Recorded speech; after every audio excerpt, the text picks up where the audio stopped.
खरं सांगायचं तर पक्ष जिल्हा प्रमुखांनी मला शब्द दिला होता.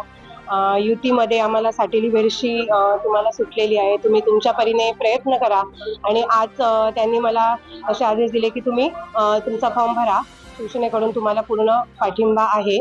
त्यामुळे आज मी सकाळीच अर्ज दाखल केलेला आहे आणि त्या अनुषंगाने मी माझं काम जे आहे ते सुरू केलेलं आहे.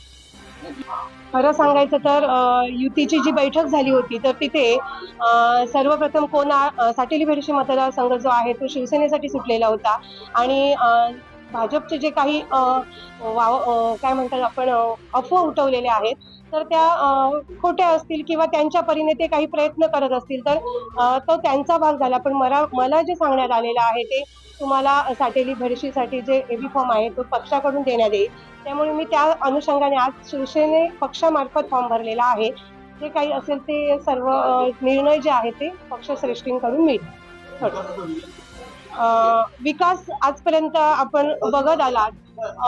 अनेक उमेदवारांनी आज या रेसमध्ये भाग घेतलेला आहे, परंतु सर्वसामान्य जनतेने हाही निर्णय घेणं अपेक्षित आहे की साधारण उमेदवार जो आहे तो काय उपाययोजना करू शकतो आपल्या मतदारसंघामध्ये.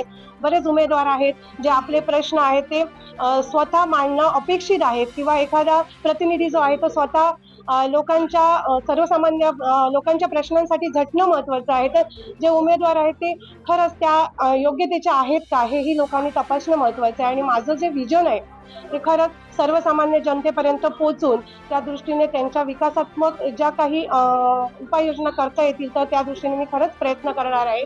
असं नाही निवडून आल्यानंतर मी प्रत्येक एक दिवस तरी प्रत्येक मतदारसंघातल्या प्रत्येक ग्रामपंचायतीमध्ये जाऊन त्यांच्या ज्या काही अपेक्षा आहेत माझ्याकडून त्या पूर्ण करण्याचा नक्कीच प्रयत्न करणार.